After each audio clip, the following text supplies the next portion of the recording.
dropping. Feel the hum in your hands. This is 4D. Heat on my palms, grip locked, heart racing. Shoes hit the pedal, whole room shaking. Jersey on my back, hat pulled low and blazing. Every turn I take, got the ghosts I'm chasing. 4D in my veins, feel that fire when I play, when I move. Good evening, race fans. Welcome to CRN's live coverage of the Casual Sim Racers League GT Series. And we are here in Italy at the Autodromo Nazionale Monza for something a little bit different here. We are running the normal GP track with the oval combined. So you're going to see a different layout here than you're certainly used to. I know back in the day when in Core when we had the 87 series, we ran on the Monza oval, and it's we want to talk about a rough, bumpy oval. It hasn't been used in years. You see a little bit of it right there, the exit of it. But I mean, the tracks kind of feed into each other. You see, that's the exit of the Parabolica.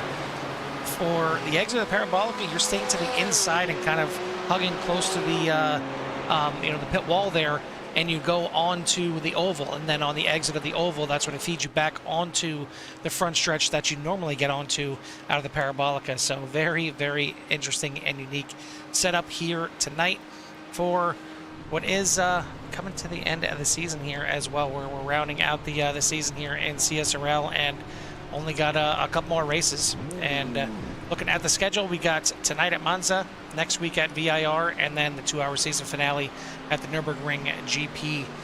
Carl, we're joined in the booth by Jimmy Covert. Jimmy, all I can say is this is going to be interesting here tonight.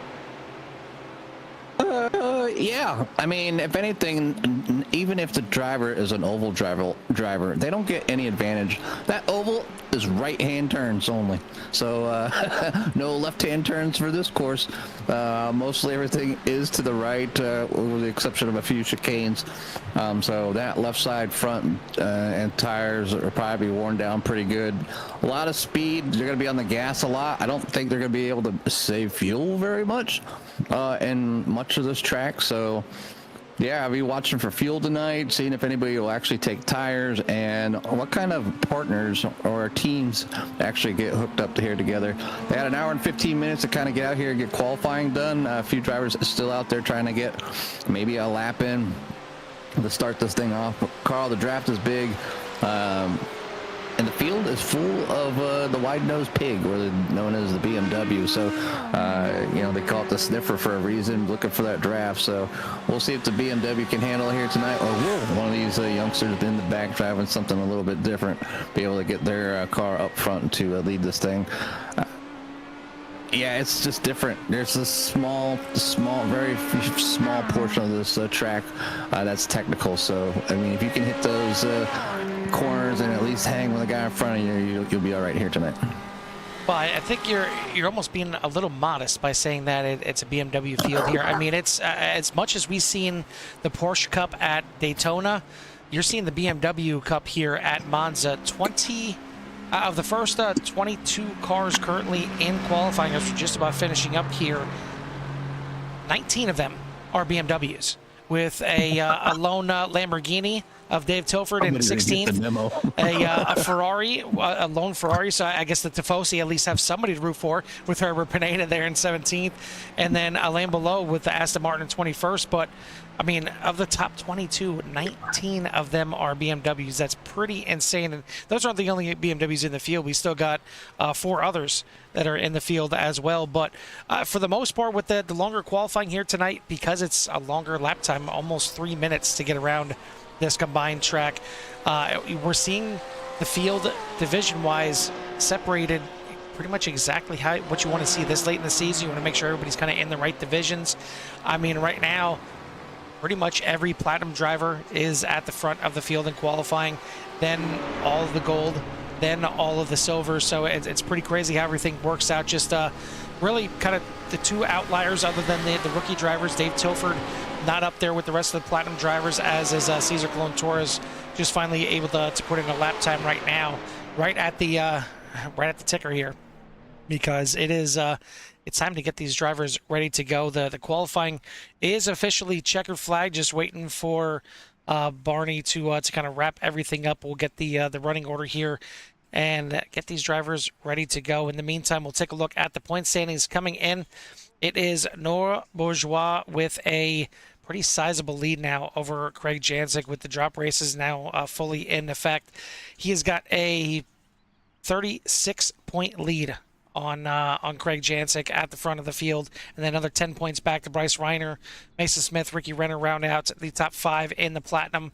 For the gold, it's another decent lead, this time by Frank Pisano, as he is up by, trying to do some quick calculations, 25.5 points over Herbert Pineda. Christian Ortiz Torres in third, Devin Young, Javi Sierra for the top 5. In the silver, it is Ian Southern by 64 points. So biggest lead out of all of them, as Ian Southern has just been having a heck of a season. We've been talking to him pretty much week in and week out here, winning the silver division. Just getting it done last week, getting the silver class win towards the end of that race. John Espada is the one that's in second. Jim Herrick, Jay Little, Stephen Price for your top 5.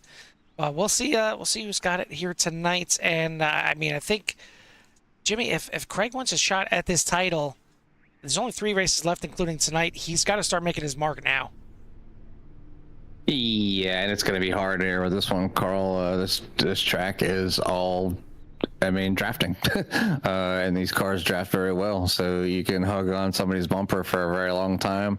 That person can save an extreme amount of fuel compared to the guy out front. So, you know, will Craig get out there and lead this whole thing? Will he get in the back or behind Noah and draft him and use that fuel saving to his advantage for that much less fuel that needs to be taken on board?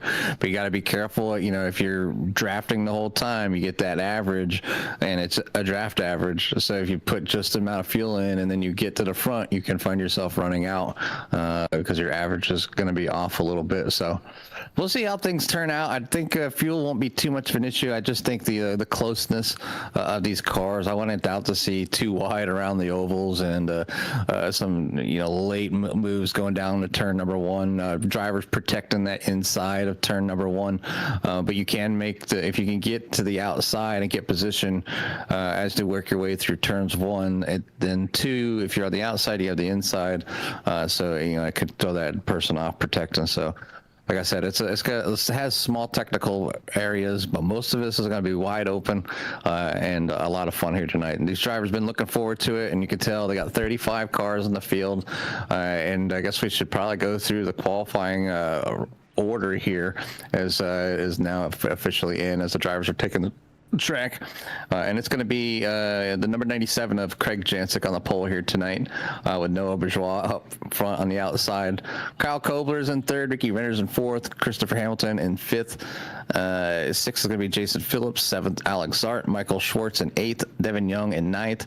10 is going to be Javi Sierra, 11 Jim Dutton, 12 Christian Ortiz Torres, Stephen McLean back there in 13th, 14th Glenn Lazon, Frank Pisano in 15th, Dave Tilford in 16th, Herbert Pineda in 17th. Bill Burrell finds himself in that 18th spot, and then going to the next portion of this field here, got Trent Blaylock in 20th, Elaine Blue back there in 21st, Cesar Colon Torres in 22nd, Rana Dilemma back in 23rd, Ryan Luna in 24th, Christopher Reagan in 25th, Ian Wilson 26th, Jason Potts 27th, Avery Pedley back there in 28th, Paul Bailey in 29th, Stefan Price in 30th, Jim Herrick finds himself starting back in 31st, Matt Lemke in 32nd, Jay Little in 33rd, Daniel Pinkston out here tonight in 34th, and Zane Bierman in 35th, and that'll be your 35 car field here with CSRL at this crazy track. Yeah, I mean, you're looking at the banking here, and I know you don't really get an understanding of how much this oval is banked here at Monza until you actually see like somebody standing on it and trying to walk up. And it's kind of the same thing as as your Talladegas or your Daytonas. You don't really get an appreciation for how much banking it is until you see someone try and walk up the banking, and you almost have to crawl just to have a chance to get up there. But we'll see these GT3 cars get around this track, as going to be I guess a good thing that it's not a full pace lap here at Monza, because it probably would be about an 8-minute You know, slow trot around this track. But I think another good thing, at least for Craig Jancic, is he was able to get the better of Nor Bourgeois here on the start of this thing. So, I mean, we've seen Bourgeois being very dominant lately by grabbing the pole and not letting it go as a kind of joke. As long as he gets by through lap number 1, he's good to go. But here this time it's Craig Jancic that is able to get the pole only just. But either way, he'll have the inside line into the first chicane, and we'll see if that's enough to get it done. It's all going to be kind of, it's going to be tough. I don't want to jinx it, but the last time they were here, the regular Monza, turn 1 was a catastrophe for about half the field. So hopefully that doesn't partake here this early on. You got to take your time just a little bit. It is all out. Get on the gas and then that sharp chicane turn 1-2 combo is going to really zip things up here for the field. So you got to be careful if you want to live in a lot of cars in this track. So there's a lot that can happen, especially if the drivers up front don't take the time. Well, I forget that turn 1 here is not the chicane. Turn 1, you're heading right onto the oval here, so we're getting right into the action here as we head onto the oval. We're going to go ahead and hop on board back here with Herbert Pineda and show you what it looks like. First time seeing these GT cars up here on the high banks at Monza. Yeah, back there at higher banks. I'm just looking backwards from the leaders at the moment, and obviously T wide, drivers all over the track. A little bit of 3 wide. So it looks about mid pack there. Not quite sure the colors of the car at the moment, but yeah, this is going to be a thing here all night, and we'll see if they can kind of keep things going up front. It's just so much drivers are going to want to take advantage of that run, and this track's so bumpy, Carl, especially the oval. And you've seen it here riding on board with the gyro cam here on Christian Ortiz Torres, now finally coming back out onto the track that they know, and right in front of them you've seen like Javi Sierra, Brandon Potts maybe getting together on that one. It could have been a big one. We'll take a look back here once everything settles down here in lap number 1, but that was exiting the oval, and now we finally head into the chicane for the first time. And I mean, they had basically half a lap to get ready for this first chicane here. And looks like for the most part, got to do a pretty good job. You see a lot of cars banged up there in the back. I think Jim Herrick might have been one of them. William Burrell had to tow it back to the pits, as did Jim Herrick. Not a good start of the race for them. But take a look here at the lead. It is Craig Jancic holding on to the lead. Nor Bourgeois right there in second. Kyle Kobler, Ricky Renner, Chris Hamilton, and Alex Zart for your top 6. And I will apologize ahead of time. Some of these cameras are not exactly great because there's so many trees here, and it hides the cars in some of them. So you'll see me kind of flipping back and forth as much as I can to try and get the cars on the screen, not the trees, as you see.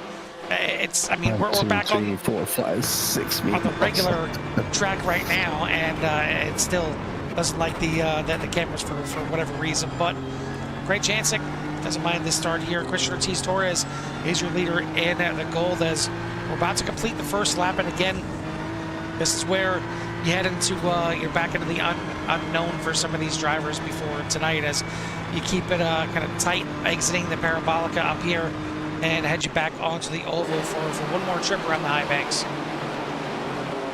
Another trip around the high banks as they come down that front straightaway here. It does look like Craig's going to hold on to the lead here, and I can see Noah just kind of hanging back and just use Craig as a draft machine here pretty much, and take that advantage later on. I mean, there's a lot of race to go here, and it does take a few minutes to get around here. You can see that first lap was just over, get closer than that 3-minute mark, yeah, it really does things. We'll take a look back and see the incidents that did happen here on the start, as we had quite a few drivers involved in incidents, and quite a few having to tow back to the pits as well, just trying to get back to the beginning of all the carnage here on lap number 1. And looks like this might have been the start of it right here with Javi Sierra. Now, of course, we just got to find a camera view that works, and we'll go ahead and try that one more time here. You see him coming up out of the oval, and a couple cars nosing it right in there. And you see a lot of cars as it was a parking lot on the front stretch. And looked like Javier may have gotten through that, but you see right there some more action. I think that was Wayne Morrell that got kicked off to the side. See another one here with, yeah, this was another look from Paul Bailey here. So it was actually Paul Bailey that may have been off there to the left, but we see just so much carnage on the front stretch. Marty got a good view, but there's no cautions here in in the road side of it. Unfortunately, there's another one here, Jim Herrick. Not a good start for the 40 machine here as he ended up towing it back to pit lane. I guess at least for these drivers, they waited to get back onto the regular track to start causing some incidents. But either way, not good for a lot of them, as we've seen. Looking at it, looks like about maybe 10 cars possibly with pit stops already getting involved in that incident. Another one, Frank Pisano, looks like he's got a black flag coming into the pit. So really rough start for about a third of the field. The other 23 still out there running. Leading the way is Greg Jansick.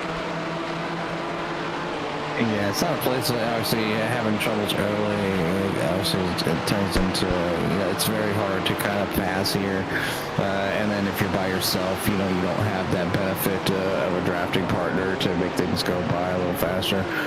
Just seeing at Pratt when I was watching practice, just seeing the cars, obviously teaming up together and getting to the point where they're just on each other's bumper and, pulling some pretty good times. But, there's no, you can see, I don't know where you're at the moment, but you can see there with Craig Jansick and Noah Bourgeois up front. Noah's just kind of attach himself to that bumper. It's a given. We know that they're racing each other. They run the same team paint scheme. So I don't know if they're on a team per se, but they're out there kind of helping each other. You should see those two check out as long as they just work together.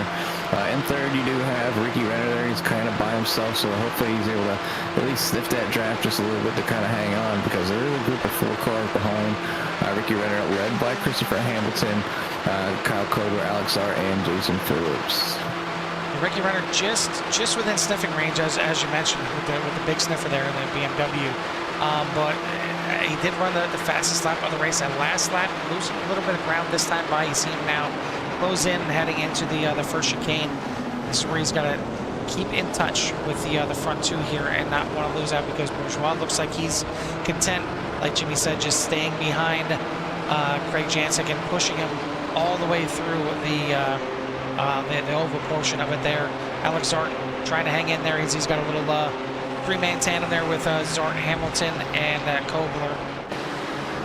As you don't often see teammates needed in road racing. Certainly you don't mind a little bit of help from your teammates, but here with I don't want to say half the track being the oval, but maybe a good third of the track being the oval, you really kind of benefit pretty big from having a teammate.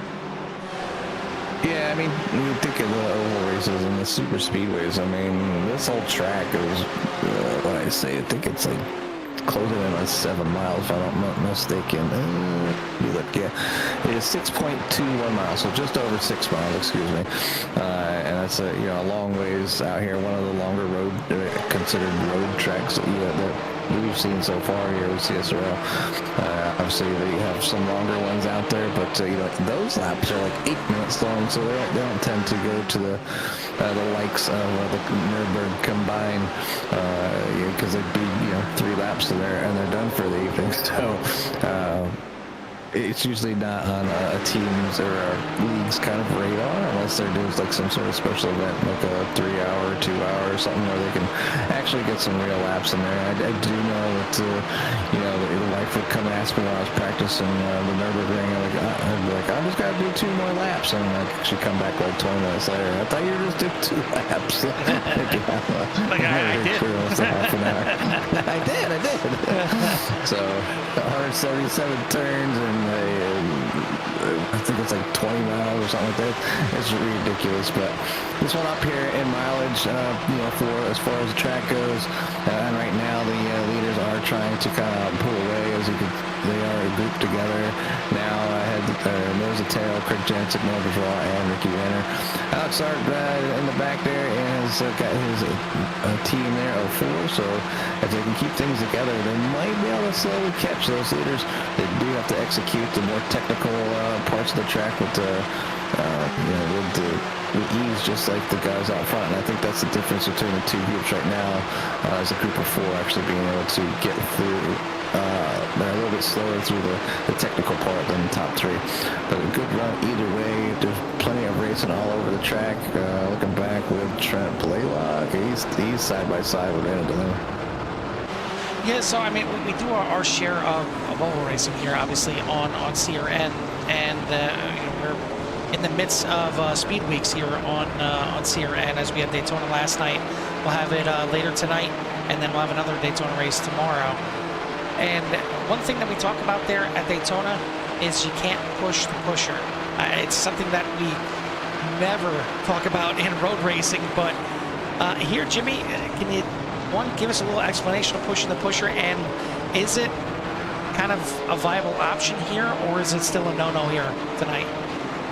I would still believe it's still a no-no. I mean, you just, the guy right behind whoever's leading the pack, you know, has the most control of just gently getting into the leader and taking that, you know, changing the air up a little bit to make him go faster. And if the other, whoever's behind the second car can tuck right up underneath that bumper, they can get a really good draft going, and you know, just makes things a little bit more streamlined and lighter on that rear end of the car, make them faster.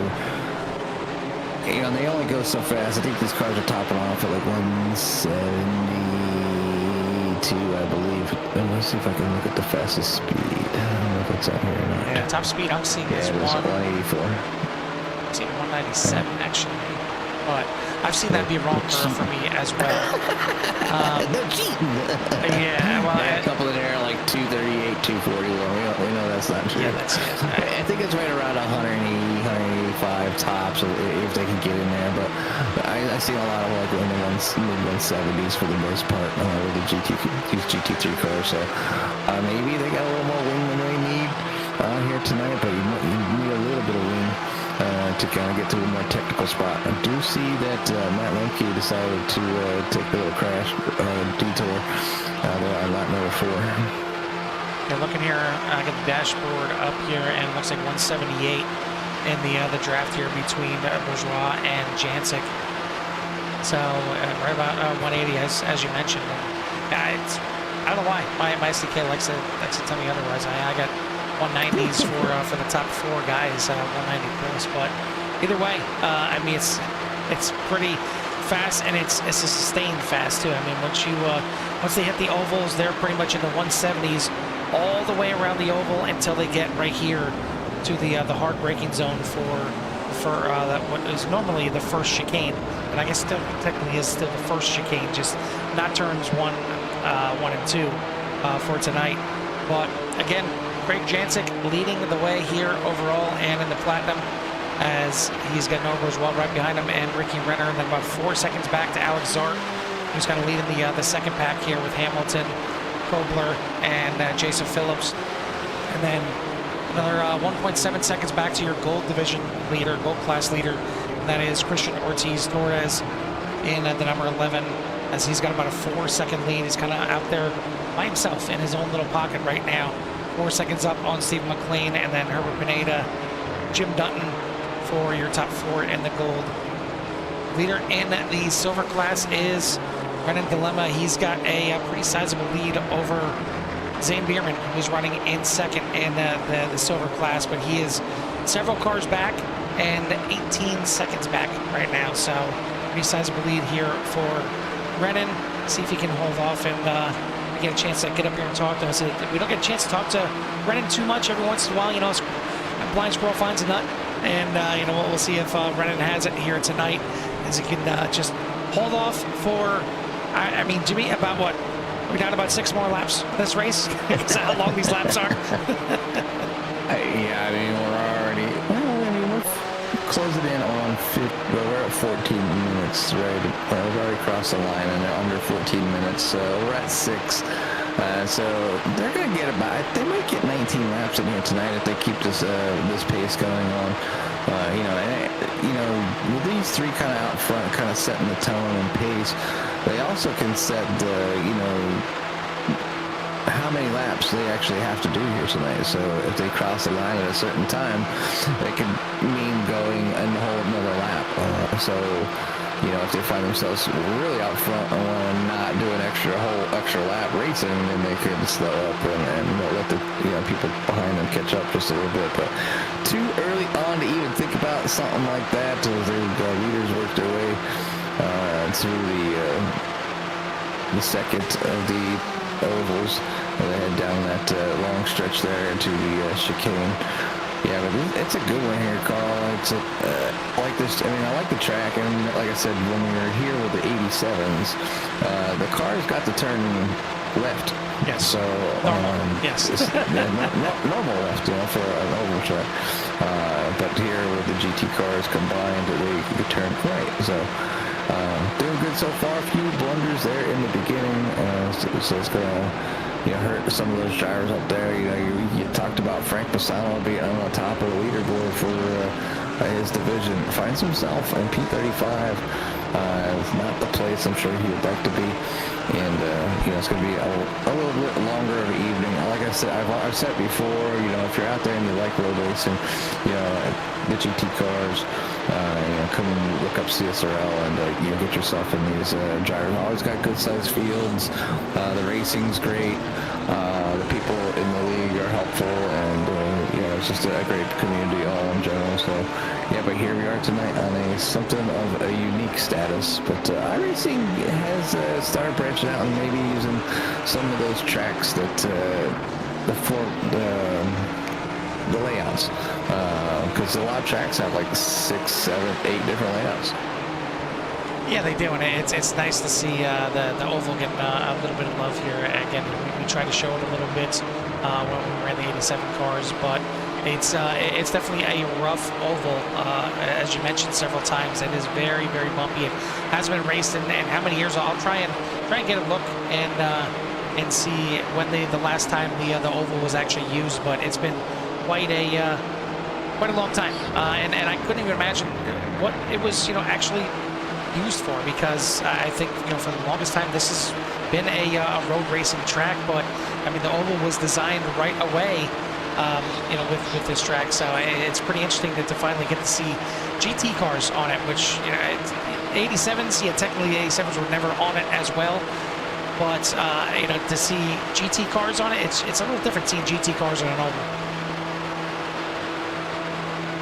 Yeah, we kind of joked about that. Like, maybe we should make a GT oval league just to see how it would go for kicks, I guess. We'd have to figure out the BOP consistently, because we may have one car like the BMW here tonight. Wink, wink.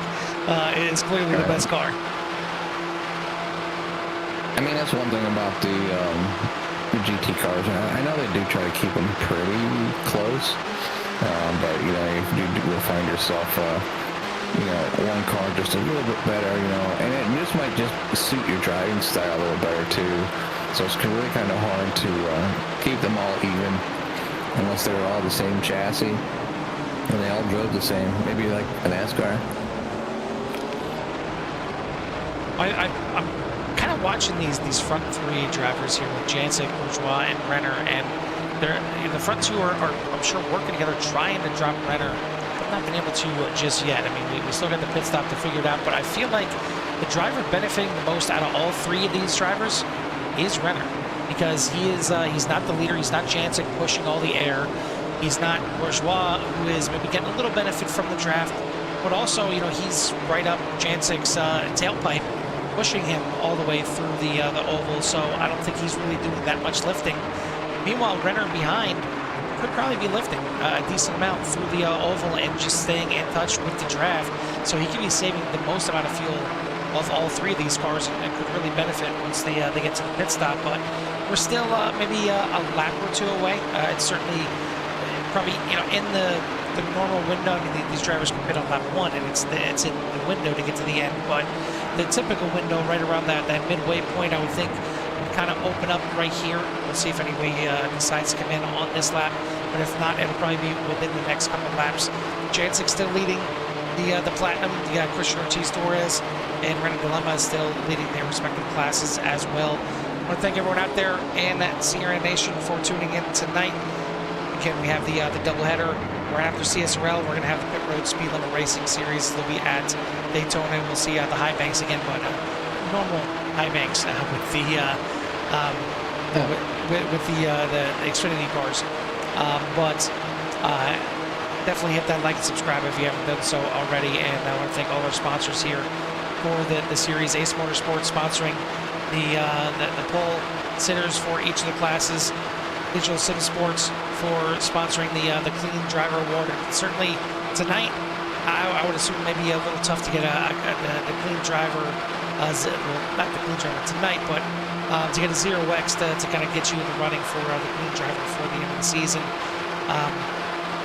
It's just different because I don't know how much these cars, some cars, Jimmy, you bump a little bit and you're fine. But some cars, you barely touch each other and you get a 1x. So I'm wondering how much, these bump drafting and everything like that, if they have to be careful with it. Practice car. I know the league had open practices for this track, and they had a whole hour and 15 minutes to kind of figure those little things out that won't affect them during the race. And hopefully they did that. I did see some of the front drivers practice some pit stops. I thought you would see somebody practicing a stand and start, but maybe they were just trying to get it in, like time it right to catch up with one of the other league mates on the track.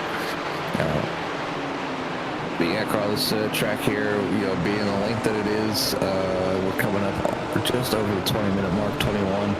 I would say either this time by or the next one, and that would kind of give you an idea how many laps that they could have went here on a full tank, possibly. But Craig Jancic will lead them around here again. Bourgeois taking full advantage of that the draft and saving and getting out and following Craig Jancic and try to keep Craig Jancic's maybe want to or ability to gain any ground basically in the books. I think what I'm seeing is probably what we needed to see maybe a little bit last night. Hopefully what we'll see tonight and tomorrow, and that's a lot of patience from some of these drivers. I think it's now kind of settled in, and there's some packs out there of anywhere from 2 to 5 cars, and nobody's really working on passing each other unless somebody makes a really bad mistake or something. Everybody's just staying in line, using the draft, and just trying to stay together, knowing how much the draft really pays off here. I mean, this is the Palace of Speed here at Monza, and that's just the normal GP track, and now you throw in the throw in the oval as well. The draft and saving fuel is a big thing here. Looks like we do have a few of those cars that were at the front. Alex Zart, Kyle Kobler, Jason Phillips, Christian Ortiz-Torres in pit lane, and now it looks like Herbert Pineda, Len Lezon, Jim Dutton, Dave Tilford, quite a few coming in this time by. Leaders still out there. Jancic, Bourgeois. You got Renner just kind of hanging back there. He's steadily right there at 0.4 of a second back, but again, you see right there, Bourgeois just shoving the 97 all the way down the backstretch here and all the way through the oval. Yeah, quick little shove never hurt anybody, Carl. And 8 tires are better than 4 when it comes to going through the corners. I don't know how much about pump drafting, but yeah, quite a few cars coming in this time by as we are past tonight's halfway point. 9 laps in the books. Probably looking at maybe about 8 more to go. It's going to be a very short race when it comes to laps because these lap times being nearly 3 minutes long. But after the early incident there, that was the big one at Monza, you can certainly say.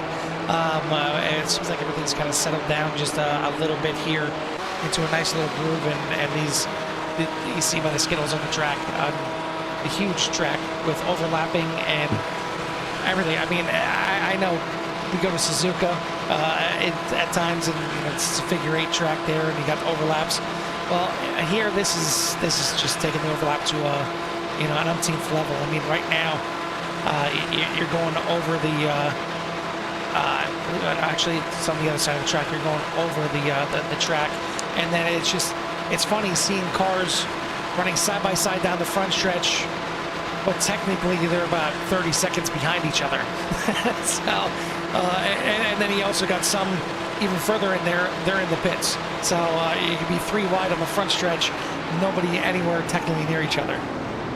Yeah, Jim definitely getting maybe a little confused. And what I mean by Jim, the virtual spotter from Yes. crew chief, excuse me. I can hear it now. Car left, and be like, that's the wall, bro. I don't know what you're talking about. And on the other side of the wall, there, the car right, not there in the pits. So yeah, it's definitely unique, and you have to pay not only close attention to where you're at in the track and your competitors, but you know, throwing that other side, don't take that as a false call, because you never know, there might actually be somebody there. So make sure you're being careful, making moves on the track, and setting yourself up for each and every turn.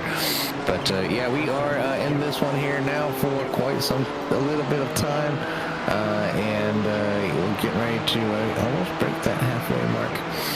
So yeah, doing great so far. Craig Jancic and Noah Bourgeois, Ricky Renner, Christopher Hamilton, and Steve McLean on the pits. Actually, already passed the halfway mark, and now we're seeing those leaders come into the pits. We see Schwartz now come in. Alex Zart is the first one out, already making that pit stop, now making his way into the Parabolica. But Craig Jancic, Noah Bourgeois, Ricky Renner already coming out of the pits. A little bit of a gap here, but it's almost kind of like Daytona, like Talladega on the restarts.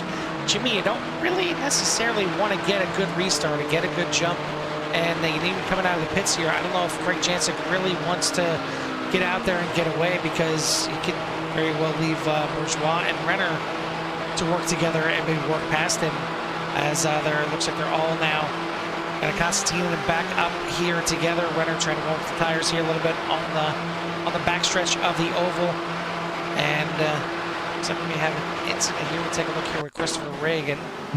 Oh no!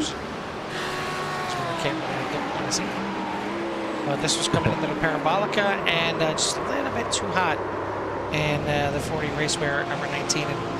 And a shout out to both 40 Racewear and Martin BC. I didn't mention it earlier with the sponsors here, but big shout out and thanks to them, as well as Chris Burrell for the Hard Charger Sandbagger Award for each of the weeks. Tonight, right now, biggest move of the race, this man right here. Man, we talked about it a little bit last night, and we'll talk about it again as he's flicking out a little bit, so maybe we'll stay off of him. But a little bit of help from Daniel Pinkston. It's Zane Bierman up 11 spots right now, starting back there in 35th position. Shotgun on the field. He's up 11 spots right now. Daniel Pinkston right behind him, though. He is up 9 spots himself, so a couple of big movers here from the start of this thing, as they both started back there in last and second last. Brennan Dilemma, the leader in the silver class. He's another one that's up a decent amount of spots. He's up 8 spots after starting back there in 23rd. I'm surprised there's not bigger movers in the race. Herbert Pineda also up 8 spots in 9th place, but considering the big one at Monza that happened on lap number 1 out of the oval, I'm surprised there's not, guys up 15, 20 spots, because there were so many cars involved.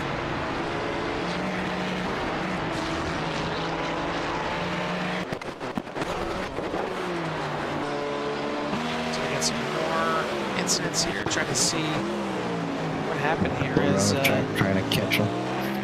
Yeah, I'm seeing some yellow flags. I think it's just some cars maybe going off the track here a little bit, but back up to the front here, a little bit of a gap, and is it going to be enough here heading onto the oval? It's close to a second that Ricky Renner is falling behind, and now for the first time all race, it's eclipsed a second. So can Renner get any kind of sniff here going onto the oval? It's 1.1 right now. Jancic and Bourgeois may finally have left Renner on his own, as it's still climbing 1.3, 1.4. You see it there on the interval, and this could be, at least for now, the end of the chances for Renner to get a chance at this win, as we got the 2-car breakaway And looking from Wow, looking back here if we can, if it let me, as it's not liking that camera for some reason, so we'll not show that camera anymore. We'll just go back here to Chris for a little bit. We let it calm down as for some reason all of a sudden it's not liking everything that's going on.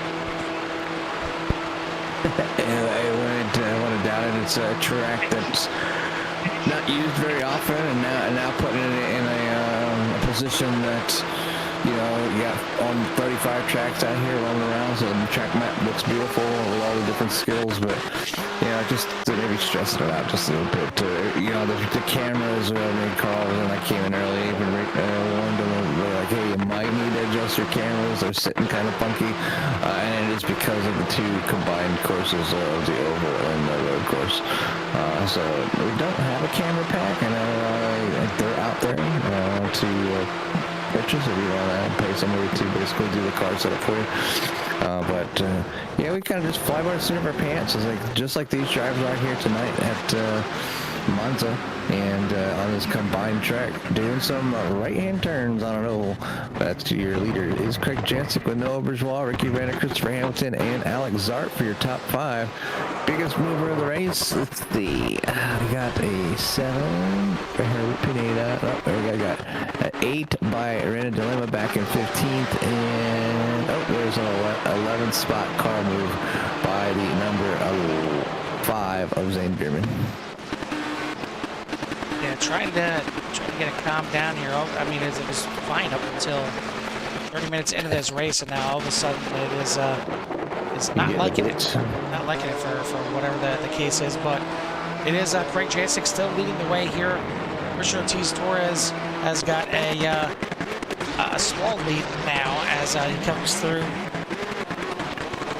and into the Parabolica, as he's got an 0.8 of a second lead over Glenn Lazan. René Dilemma has got a 32-second lead over Jason Potts in the silver class. So, trying to get some settings cleared up here to hopefully clear this up, but I mean, it's on the iRacing side as what I'm looking at. I'm trying to make sure that it's only on iRacing and not all together, but yeah, it's on the iRacing side that it's for some reason not liking it, and it's what can happen, you know, when, you know, like Jimmy said, we're on a track that doesn't get used that often, and I couldn't tell you when it was last scanned, but it is all of a sudden not a big fan. Not a huge fan. There might even be trees growing on the oval at this point in real life. You know, it's beat up, it's bumpy. It looks like you could shoot a zombie picture back there, like The Walking Dead or something. It's, you know, got that kind of vibe to it. You know, just kind of a beat up old track and really bumpy and definitely a drive. But oh, wow, it was close there. I was back here with I believe that's Ian Wilson, yeah. And who was with him? Ian and let's see, Alain Below. Both of them, two drivers, battling out here, and kind of gone a little wide on some of them chicanes back here in P number 28. So battling is everywhere, Carl. Fun. You obviously got cheerleaders. Nose to tail. You got some battling going on for P number 4, and then or 3, G45, and then you have some back there in P number 10, doing about the same thing, just a little farther back.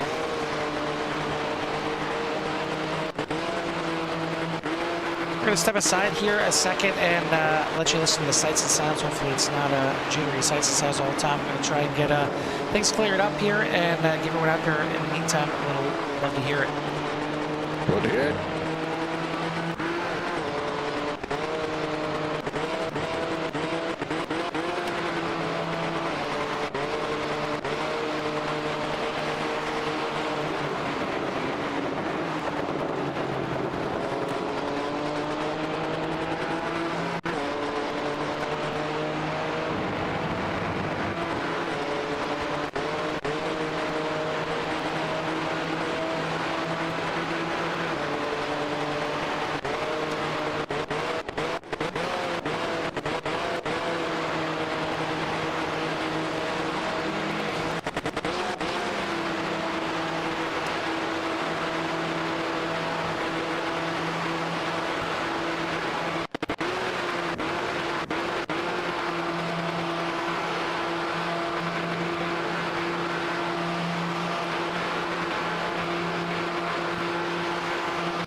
sights and sounds here of the CSRL GT Series here at Monza, getting a little spicy here on these last couple laps, as you can see, hopefully, and everything's a little bit cleared up for the time being. I don't know what that was in the middle of the race, but it seems to have, for the most part, cleared up, knock on wood.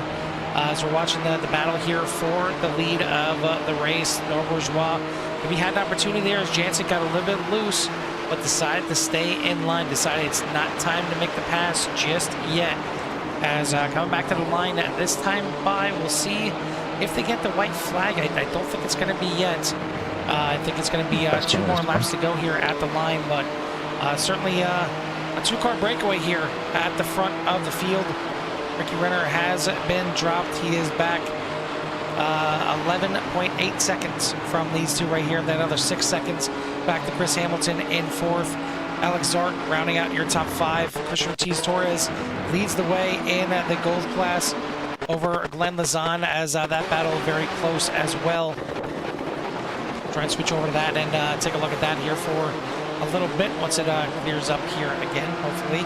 As that is the battle right here for the top spot in the silver class, as Glenn Lazan is there in the Doritos BMW right behind.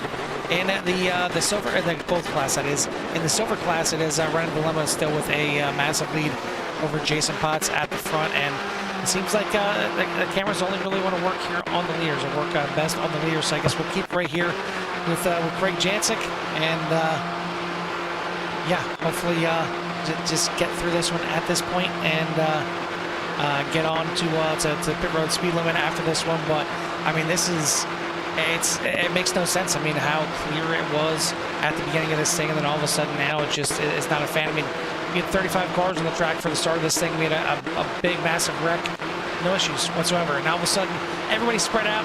They don't like it. So go figure. But Jimmy, all in all, for the first time coming here to the Monza Combined, I think for the most part, these drivers are doing a pretty good job. It certainly got really spread out here, but I think patience was the key here tonight. Yeah, patience, and obviously the willingness to work with each other. I know you said you're up here with Craig Jancic and Noah Bourgeois, and obviously the last 2 drivers that you think would work with each other, but they were able to work together, whether that's what they wanted, to basically give themselves some distance from Ricky Renner sitting back there in P number 3. And what that allows them to do here coming in these final laps is, maybe Noah has seen a weakness in Craig's one of his corners that he's slowing into the technical areas, or maybe found the area where he can get the best run in order to make maybe a move, in order to get the best there of Craig Jancic. Obviously with a little bit of a lead here in the points, not big, not too bad to finish 1-2 like this. It wouldn't sting too much, as Noah Bourgeois has been on a little bit of a tear there lately, getting some great finishes and and starting to spread the wings there with that points total with only just a few races remaining. So I'm sure he'd love to keep that and get another one here tonight. But if so be it, maybe this is the way it's supposed to be here tonight with Craig Jancic out front over Noah Bourgeois, and obviously coming down to the final minutes of this race. What's going to happen on this last lap? It could be a race to watch here for sure, to see if that number 24 can get around the 97 here tonight. There's a few other races or other battles on the track. I'll mention as Carl's kind of watching up front. You do have Christopher Hamilton back there with Alec not too far behind. Alex Zarch right behind him, excuse me. And then you have Kyle Cobra as well. He's been running pretty good all season. Jason Phillips is back just a little bit, and then Christian Ortiz-Torres back a little bit farther. And then you got another battle here with Glenn Lizon, and I think that is Christian Ortiz-Torres. So they got a battle going on. You got a battle there with Dave Tilford as well, and the number 85 of Stephen McLean. They're for P, number 10, so it's over to try and get up there into 10th place. Yeah, I made 5 spots here tonight, so it's not like a real, well, I can't say there's a real big mover, but your biggest mover, though, Carl, is the number 5 of Zane Bierman. By himself, he doesn't have anybody around him. There's no Bauer at the moment, but up 12 spots here tonight, so I might get a chance to talk to Zane here tonight for the Hard Charger Award. There's also some not super close racing, but right towards the back there. In the 27th, 28th, got Bill Burrell and Alan Blow. We got the moves for the lead right now, Jimmy, that we're keeping an eye on. This is the only battle that we can apparently watch here tonight. And it's side by side right now on the final lap. Craig Jansen trying to defend from the outside. Bourgeois trying to use the inside line, and now he's trying to use a little bit of a side draft. Heading it down. Just a few corners left in this thing. It's side by side. Who's going to blink first? And it looks like Jansen's going to sit in, but Bourgeois battling here through the S's and contact made. Jansen is able to save it. They're still side by side. Bourgeois is now going to sneak out to the edge. Jansen is going to have a chance to draft him all the way down to the Parabolica. Will he be able to send a move here on the inside? Looks like Bourgeois is going to allow him the inside and run on the middle of the exit here, and it's going to be side by side coming out of the Parabolica. 45 minutes here at the combined. Monza is going to come down to just a few tenths, but it's going to be Noah Bourgeois who gets the win here tonight by 0.6 of a second, making the pass on the last lap. What a finish. Looking back here, Glenn Lizan has gotten the better of Christian Ortiz-Torres. He has now got the lead in the silver class on this final lap, and they're coming down into the Parabolica themselves. Ortiz-Torres gives one last gasp effort to try and get in there, but it's not going to happen. Glenn Lizan is going to take the victory here in the gold class, so we'll get a chance to talk to him. And finally, we go back here to Renan Dilemma. He's coming into the Parabolica here as well, as he is running 15th overall, but it's good enough to get the silver class win here tonight. So congrats to Renan Dilemma. We'll get a chance to talk to him. And Zane Bierman is just got a few corners left. He's up 11 spots from the start and looking like he is going to be the man that started in the back of the pack, shotgun on the field. Made up 11 spots here to finish in 24th. He's got Devin Young right in front of him, so he could finish 12 spots up if he wants to get a little bit frisky here on the last lap. But either way, a good run here for Zane Bierman in the 5 in the Corvette, not in the Meta BMW here for tonight. British Meta Sports, I guess, maybe for tonight. But Zane Bierman may very well get himself an interview here tonight. I'm sure there's going to be a lot of fans out there in Sierra Nation that want to hear from Zane Bierman. We certainly talk about him being in all these series here on CRN. Well, then we get a chance to finally talk to him as he's going to come home in at 24th here tonight. But Jimmy, all in all, again, I think this was a pretty good run. It was an interesting run, and I'm sure some of the drivers really enjoyed it, but I'm sure there's quite a few, especially they got caught up in the turn 1 incident there, that I'm probably happy that this thing is over. Yeah, still a few races still on track as they're coming down the final corners here with Ian Wilson, Alain Blow, and Bill Burrell as they're battling into the final corner. So this is all the way back here for P 27, 28, 29. But just like any other race, there's races all over the place. And that's why that CSRL has made different divisions throughout the field here. And because of things like this, it puts you along your, like skilled drivers to give yourself a chance for a championship. Yeah, it's not overall champion, but it's just it puts you in the same class as your competitors that are around your skill level. But great race there back with those drivers as well. So yeah, this thing's still kind of finishing up. Jay Little, I think, is the last one on the track. Now working his way down those last and final corners, and we'll finally be able to give you a full rundown of the results here tonight, actually, and maybe I'm a little behind. No, you're right.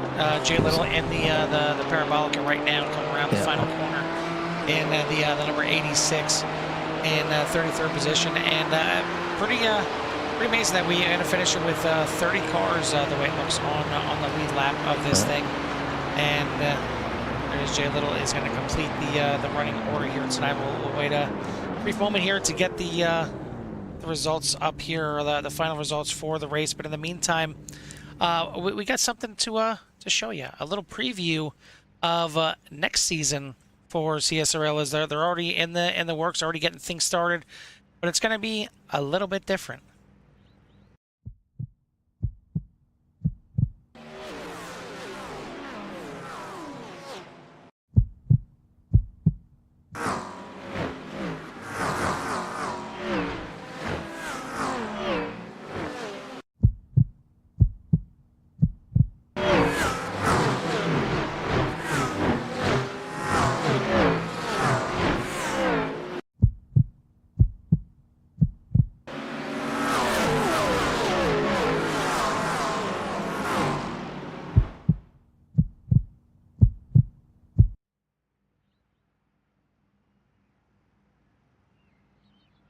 So there you have it. It is going to be different, just like tonight was different.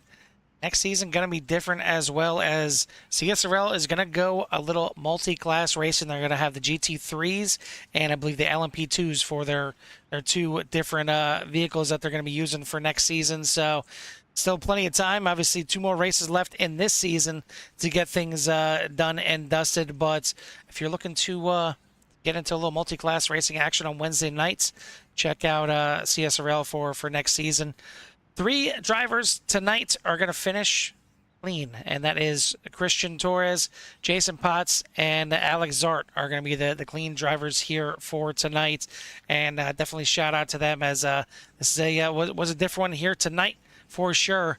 But it was dominated by BMWs at the beginning and at the end here. And as it stands, even with some of the cars wrecking out there in the beginning, of the top 19, 17 BMWs, with only Dave Tilford finishing there in 10th with his Lamborghini, and then Herbert Pineda making the Tifosi smile here a little bit in 14th.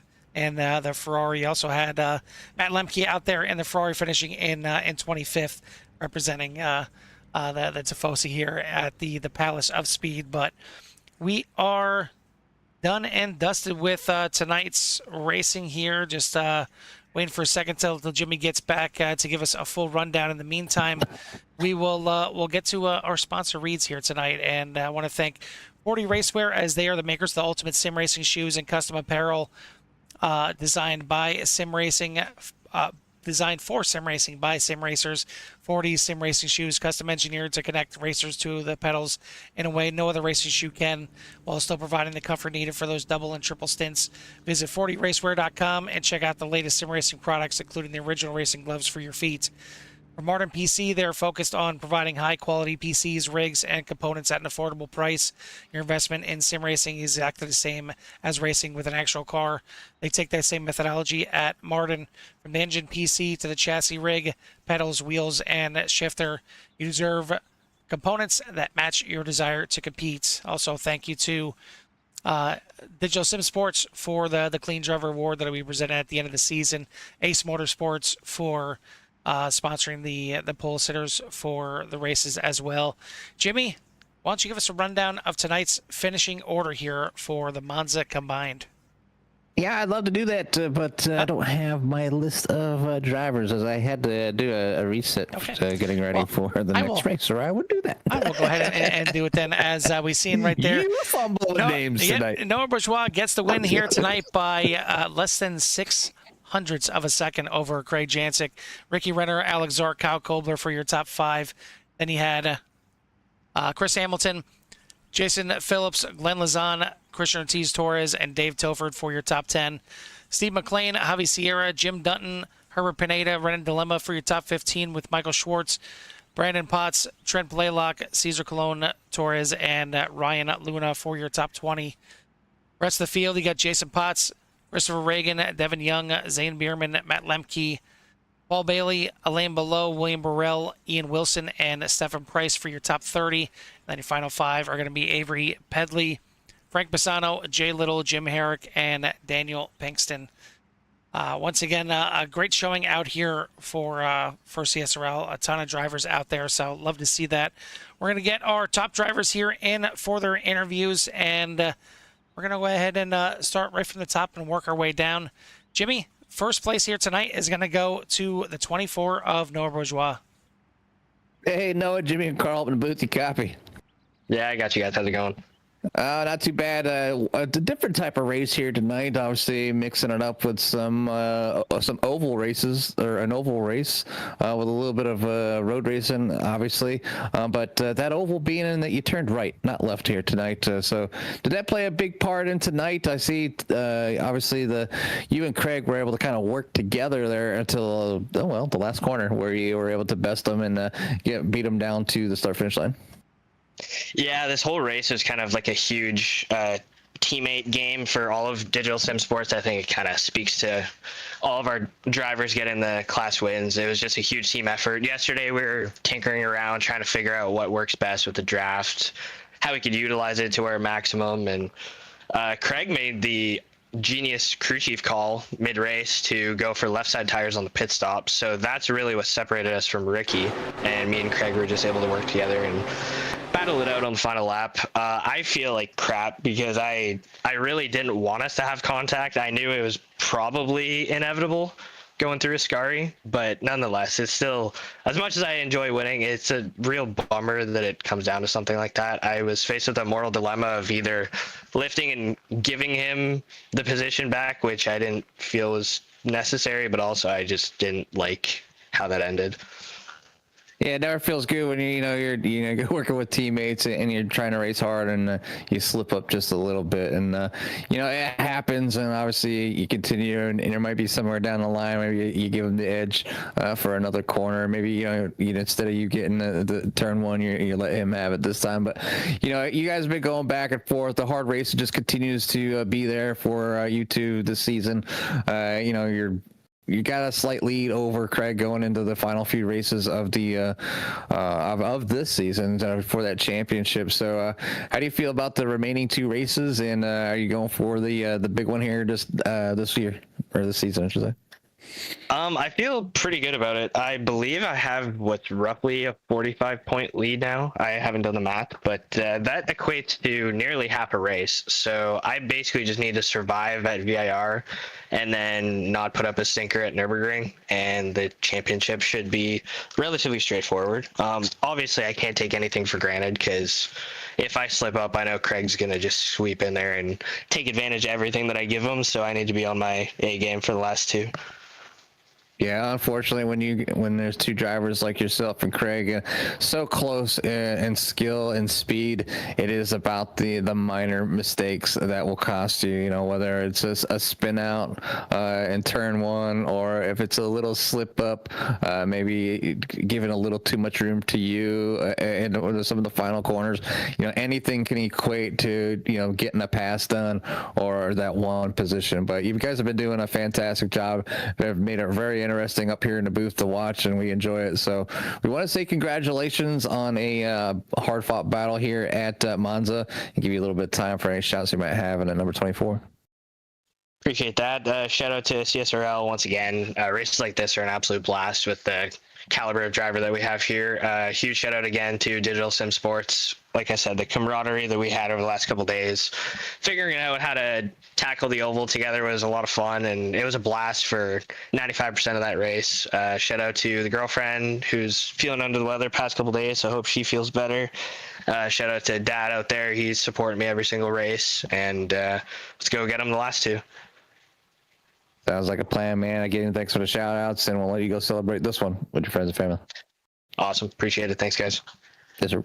That is your winner, Noah Bourgeois. Didn't need to get the pole here tonight. Didn't need to survive through lap 1, and just being the pusher the entire night until he finally made his pass on the last lap there on Craig Jansen to get the win. Top spot in the gold class is going to go to the Doritos machine of Glenn Lozana's. He made a late race pass as well. Glenn, you get the gold class win here tonight on a very unique Monza here, as you guys got to enjoy the oval. So I guess what are your first impressions of getting out here and doing a little oval racing on Wednesday nights? I am pleasantly surprised with the result. I did the practice session yesterday, and I wasn't feeling the BMW. It just felt like a boat. And I don't know if it's just the track temp tonight was different, or it was just enough to suit kind of whatever the hell I was doing. And I guess I just survived. I missed a wreck on, I guess I was lap 1 or lap 2 coming out of the oval. And after that, it was just maintaining the draft and just kind of biding my time and trying not to go off track too much. And then luckily, like, I think during maybe like the first lap or two, Craig in the voice chat was like, oh, we definitely need to take left sides in the pit stop. And I was like, okay, I'll do what you're doing. And that definitely worked out, even though like my tires were pretty much shot to like the last 4 laps. So it was a miracle I stayed on the track mostly. There was a couple times I put some gravel on the road, but I had enough tires to make that last pass. So I'm happy with that. Yeah, I mean, surprised after talking with you that the BMW was so popular here tonight. I mean, it was probably the most kind of meta car that we've seen since Daytona, with the Porsche Cup at Daytona, with everybody driving the Porsche. I mean, here tonight, it started and finished pretty much the same. I mean, 2 cars in the top 20. Were non-BMWs, and same thing here for the finish. 2 cars in the final the top 18 or top 19 were not BMWs. Everything else was BMWs. So regardless if you liked it or not, you were clearly in the car to beat. Yes, yeah, I think early last week, I think Craig in our group chat, he was like, it's either going to be the BMW or the Aston, and I just stuck with the BMW. I didn't even drive the Aston this week to give it a try. I just put all my faith in Craig, and he hasn't steered me wrong yet. Yeah, it certainly worked out for sure. I think there was only 1 Aston in the field, so you'd have been a lonely man out there in the Aston. But either way, you picked the right car, and you picked the right time to make your pass here at the end to get yourself the gold class win. Before we let you go and get out of here, who do you want to give a shout out to or thanks to? I'll just give a shout out to Jim and Craig. They both have been pretty helpful the past couple days, especially with this track, and just all the guys over at Digital Sim Sports. They're pretty good and keeps it an entertaining time whenever we race together. So shout out to those guys.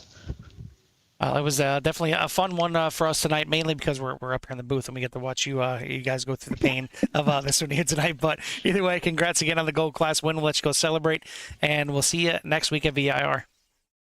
Thanks, guys. See you then. Yes, sir. As your gold class winner here tonight, the 69 of Glenn Lozana. Top spot in the silver class, and kind of had it all there by himself for quite a long time, was the 82 of Renan Dilemma. Hey, this is Jimmy and Carl up in the booth. You copy?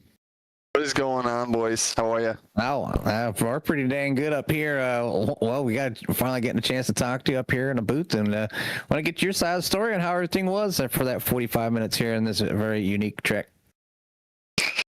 Sketchy, fun, sketchy. I think you mentioned that. So what you're saying is it was sketchy. No, yeah, it's definitely, we've CRN's been here, but it was only with the oval track with the 87 cars, and they were making left-hand turns, not right-hand turns. So that was a unique setup. I think it was the first time I did get a chance to watch some streamers during the week. I think it was last week, running out in here and pushing each other. So I kind of had an idea that teammates hooking up with each other was going to be a big part. Did you have somebody to run with you tonight? I know Carl was kind of all over the place trying to catch the action, but let us know. Give us a rundown on what your strategy was for pit stops, and if you had a partner and stuff like that. No partner. I wasn't prepared with a partner. I just tried to find who I could and just kind of maintain. But it's hard because you want to catch the position. So it's like, do you move up? Do you stay behind? How far do you stay behind? And then you start losing pace if you're too far. So I know me and Trent went back and forth for a while, and then Javi winded up passing me, and he was gone at that point. I couldn't catch him anymore. So I said, I'll just maintain this pace and go to the end. At that point, I was in first in silver class anyway, so I'm like, there's not much to lose here, all to gain. So just maintaining my pace was made way more sense than pushing harder than I had to. Yeah, it's one of the hard parts about, obviously you're out there with the same class of car, but there's it's basically multi-class racing, as you have separated divisions, and it's kind of nice to hear that you kind of knew where you kind of stood as in the big picture and didn't have to push too hard and just kind of maintain your spot to get that victory here in silver. So yeah, we just wanted to know, obviously take notice of that and say congratulations, man. It's not easy to kind of come out on something a little bit different that they've thrown at you this season, but you have 2 more races to go. How you feeling about the upcoming final 2 races of the season? Life's been busy, so I haven't been able to practice too much for most of these races, so I'm hoping for a good result. Again, we'll see. Yeah, but that's pretty much it. There's really no preparedness. It's just roll with the punches and send it. Roll with the punches, yellow it. Aye. That's it. Yeah. Well, it sounds like you're having fun out there, and I guess that's the most important part. And you had some success here tonight, so I want to say congratulations. Give you a little bit of time for any shots out on that car. I really appreciate it. Yeah. Yeah, no, just shout out. I don't know if my wife's watching, but shout out to her for allowing me to be here and doing what I do, taking care of the boys. But, shout out to any of my friends that might be watching. And shout out to you guys and the sponsors for this season. I don't know if I'll be back in the booth for the next 2 races, but if I'm not, here's the shout out. If I am, I'll shout you guys out again because you guys do such a great job. Thank you so much, boys. Yeah, we really appreciate it. And again, congratulations. We'll let you go celebrate this one with your friends and family. Thanks, Jim. Thanks, Carl. Yes, sir. That is your silver class winner here tonight, Renan Dilemma and the number 82. Unfortunately, we're not going to get a chance, the way it looks, to talk to our Hard Charger Award winner here tonight. We'll get him up there on screen at least for you, and in case he wants to tune in later and get himself a little snapshot, and we'll get the little sandbagger up there as well. So thank you to Chris Burrell for sponsoring the Hard Charger Sandbagger Award to tonight's winner. Going to be the 5 of Zane Bierman, as he was up 11 spots after starting back there. Pretty much a Nice. shotgun on the field. So great job by Zane. He's getting ready over there for our second race of the night. He's over there actually mixing up with 191 right now. So I don't think he's actually in the pit road racing league, but that's where we're going to be headed next. Back to Daytona. So hopefully you're ready for some more high intensity, high banked, high speed action. But for myself and Jimmy from the combined Autodromo at Nazionale Monza, we'll see you at the track.